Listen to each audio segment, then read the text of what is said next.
from my perspective, everyone valued me from position one. Get up early in the morning, have oats, travel in the bus, get up and do martial arts at 4:30 in the morning. Just like sounded like a freaking boot camp, to be fair. Yeah, no, we were raised to be weapons. What I would tell my 16-year-old self and every 16-year-old athlete, your body's brilliant. It is so resilient. The really lovely way to put it is that I was designed to be a weapon, and I realized I was a human being.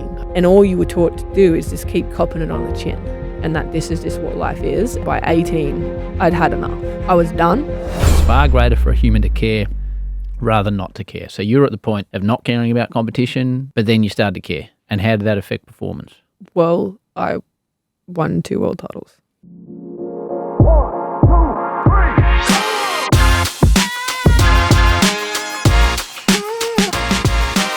Wandering into areas which I have no experience. So I'll say that right at the top. Yep. As a 15, 16-year-old girl in a sport, how do I say this, Tyler? Where your body is on display.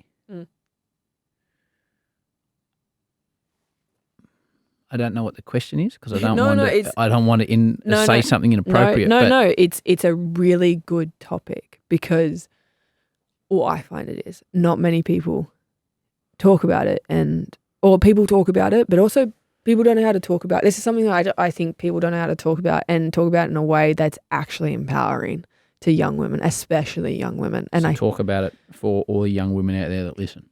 So what I would tell my 16-year-old self and every 16-year-old athlete is that your body is brilliant and you have trained it. And if you're in a sport or whatever, your body's brilliant. It is so resilient. It is so, you will only learn and discover as you get older how actually brilliant it is. And how are we talking, and now if we move to a more specific genre of surfing and what's valued in surfing,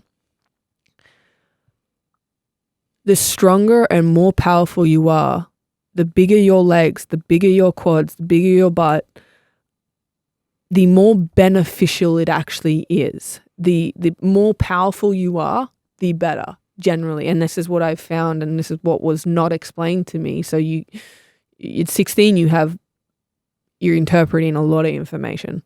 In my body, I was probably one of the biggest and the strongest at that time, especially at 16. I was a freak athlete in that case as well, where I could lift a stupid amount of weight. Really? And it was funny.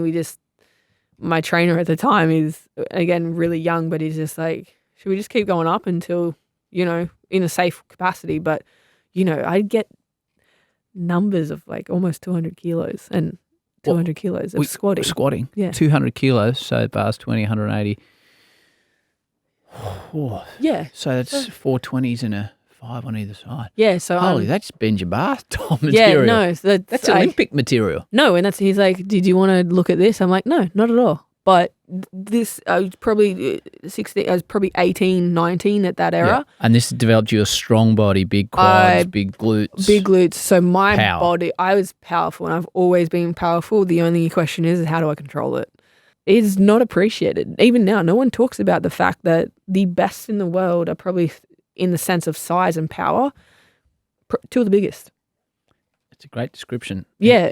It's a great description. So, I don't want to delve into personal issues, but give me a brief snapshot of what had happened to your mental health as this young girl that's grown up in a professional environment, been built to do what you're doing. Yeah. The really lovely way to put it is that I was designed to be a weapon, and I realized I was a human being. Okay. And what that's that actually self-aware at 18. Yeah, and so what that actually means is that I've now lived my life in a way where I've blocked out every emotion. I've copped everything on the chin. I've dealt with everything that I possibly could with the tools that I had at hand. But at the end of the day, I didn't want to keep going. So at that point, it's your mental health so bad that you just end up in a place where you don't want to be here anymore. You think about disappearing. You think about you end up being having an abundance of anxiety, depression and suicidal. And this is I would have had it from 16 to 18. That's how you felt? Yeah, that's literally how I felt. How did the anxiety manifest in your life day to day? To be honest, I didn't know what it was. I wouldn't have been able to articulate it, but it's just everything. It wasn't that it was too much. It's number 4 in the world, like going for these crazy things, but my life it wasn't really a life. It was in the sense of like none of it, I didn't really have a choice in it. It was just, this is what you're doing. Like I couldn't go back to school, tried to go back to school, couldn't connect with friends because, the people, my father wouldn't, it's not that he wouldn't allow it. He just, the way he would talk about people my own age, and the way he would talk about siblings that had friends and that would go out and party, and it's like, you don't want to end up like them. You don't want to end up like, I'm like, well, they seem pretty cool. I like them. I actually love them. I think they're great. So you end up in this place where you're so isolated, so by yourself, you have zero ability to articulate because you weren't taught how to express yourself, and you weren't taught to have boundaries, and all you were taught to do is just keep copping it on the chin, and that this is just what life is. And so by 16, when I first got on, by 18, I'd had enough, and I was done. I was reading about that where you're talking about in 2016. And someone quoted it to you, and you talked about this. It's far greater for a human to care rather than not to care. Yes. So I'm going to read that again so people can think about it. It's far greater for a human to care rather than not to care. So you're at the point of not caring about competition. Yep. It'll be what it is, and but then you started to care. Yep. And how did that affect performance? Well, I won 2 world titles.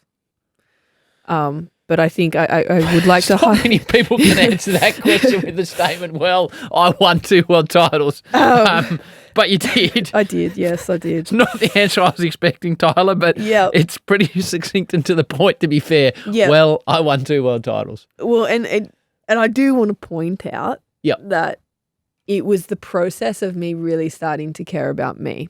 And so not about surfing, about you. About me and about surfing, but about, for a while you have to understand in the psychology that I was in, caring about things ended up devastating for me. So caring about anything. You had your bed taken away. Yeah, literally. Books taken away. Like, I love reading. Like, I've always loved storybooks, just love it. And it is time for me to, and you get in trouble for reading books, but like, that's just escapism. Like, what do you want to escape from? And like, you get berated for these things, and you're like, okay, well, all right. You adapt and you change. But so caring about things was a devastating thing for me. And how they will be, and you kind of get a little bit paranoid too about how things will get used against you. So you kind of bit sus on most things. So again, there's not great foundations for good, healthy psychology. But you started to care about surfing and yourself, and I started to care. I started meditating, and I started being around different variations of human beings. And I think that was my first real. I learned about meditation, and it actually came from someone that taught me meditation. And they were like, I was just like, oh, I don't care. I don't give a shit about this. Like, blah, blah, blah. Like, kind of, more punk than I think. But I think now I look back at it, it was just shells on shells on shells on shells. Like, and I think I would have thought that I was a really tough kid and a tough young girl and I had to be, but I'm not. I'm quiet and I'm slow and I like peaceful things, and I like reading books, and I like drinking tea, and and my dream when I retire is to sit by a river for a year. That's it. So through all this going on, all of a sudden the weapon starts doing what the weapon was designed to do. You start dominating, and you're in France. You make your way through a final, and your main competition, was it Courtney Conlock? Yeah. Loses a semi-final, Yep. Unbeknownst to you. So you're heading down to the beach. I looked at the pictures last night. It's funny, huh? It's great pictures. And it was this massive blonde hair came from nowhere, which I think was Steph Gilmore. It is, yes. So tell me that through your eyes. We came out of, I got second in Portugal and Courtney got first. But I kind of asked my team, I was like, just tell me what I need to do. And they're like, just win. So you win the event, you'll be the world champion. Yeah, it's just guaranteed. And like, sometimes things like that make sense in my brain. Like, okay, that makes sense. That's what I'll do. Okay, that's my intent. That's where we're working. Okay, what do I need to do to accomplish that? So when you're in that stage, like I could see the energy shift from everyone. Everyone starts getting all like wiggly. And I'm like, I look at my coach at the time going, we're still on, right? Like we're still going for the win. And he's like, you're going for the win. And so like, he's just like, you're going for the win. I was like, cool. Again, more energy shifting, but I was like, oh, it makes kind of sense. Like the final's coming up and yeah, all right. No, we're fine with that. So I kind of like, I put that to bed before I walked down and I'm like, okay, walk down and like had headphones in. And I was just like, I see the photos now. It looks so staunch, but in that moment, it felt kind of cool. Like I had a whole bunch of security guards around me. You got a full posse. Yeah, and your man like, Fletch from Rip Curl's there. He's never far away. He's never far away. And I was in my, I think Rip Curl made this like kind of like trench coat. Like it's like this longer coat and it's kind of like staunch. And I think it's really cool. Random just details that I remember. But, and then out of the corner, like you will see my facial expression change half a second before Steph tackles me. And it's actually with the photographer, Corey Wilson, and he's worked for Rip Curl for so long, and we had like, he's the only one that could really, I would be in the most serious situations, but the only one that could kind of get me to like smile in a like a very cheeseball way. And so I kind of just like tipped my head to the side a little bit and was like, do like a bit of a frown because I think I just realized what the situation. And then Steph tackled me and she's like, you done it. Like it, like you won, like it's over. Like, and that moment was.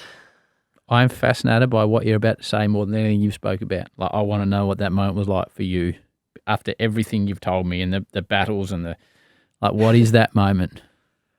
It's not as wild as people think. And that was, I think that's what it was kind of like, yes, cool. The job is done. I get to kind of go home now. Like it is done. And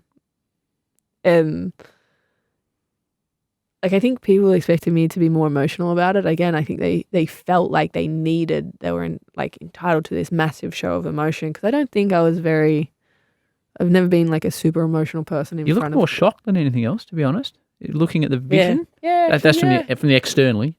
I don't know what you're feeling. Yeah, because I think I don't like changing tracks. So you're still thinking I got to go and surf this final and win it? Yep. And so when I was like I swore at my coach. I'm like, win. And because once something like that is told to me, it's just like that is just the line. So it was kind of like the shock of doing it before I'd done that. I was just like recalculating, getting my head around it. And so yeah, it's pretty wild. But I think I would look back on that now and I think it was really cool that it was Steph was the one that told me. Because earlier in that year, like a few of the girls knew that there's a lot going on at home. That was a lot gnarlier than I didn't talk about it. And like I had like a no questions, no comment thing. Don't ask me about it. And the WSL, Jessie Miley Dyer and Dave Proden were good friends, but also mentors. And they knew what was going on. So some of the girls knew though. Because I'd been really quiet and there was a moment in Fiji where I lost and I was like, oh, I'm going to go home. And Steph's like, please don't go home. Stay, enjoy. You I think I'd already been in 4 finals by that point, and I just got last in the event. But Steph's like, that's brilliant. And I was like, what do you mean? And she's just like, when the numbers work out, you're dropping a last place, which is 1,000 points. You're not dropping a 5th place, which is 5,000 points. So your gaps are small. So you can take your worst result and chuck it in the bin. Chuck it in the bin, and you're only throwing out 1,000 points in you know, 10,000 points is like the full win. So she's like, it's kind of brilliant. And she also kind of talked to me about, she's like, Tyler, you've always been in the World Title Club. She's like, you've always had what it takes. You've always been genuine as well, and you've always been authentic enough in your kind of self. It's just, you just had to get there. You just had to, you know, decide when you wanted to be in it. And so she kind of gave me this talk like 6 months before I won, and then for some reason, again, like my mind, I wanted to win in France. I'd already decided that's where I was going to win for multiple reasons. And so I asked like Jessie, and I probably told her again 6 months before, I was like, look, I'm going to try and win in France. Again, this is wild when you think about the situation is like, you know, she probably wasn't, it was pretty close to 6 months beforehand going, I'm going to win there. Can you please have this made for me? So I actually asked her to make the yellow jersey with my brother's number on it. And so in the final, which I may or may not have been a little bit tipsy, and which I probably shouldn't say that, but it's the truth. Everyone can get over it. And yeah, so I stood up switch foot with my brother's number on it, and so you surfed in your brother's number, in your brother's jersey, and you surfed goofy as your brother surfs. Yep. And you're a natural, so Tyler stood her other way on her board. Yeah, and that's how It's pretty cool. It's pretty cool. I think that's pretty staunch. I look back and I'm like, that's pretty funny. It's rogue as, but it's funny as, and so I think that's cool.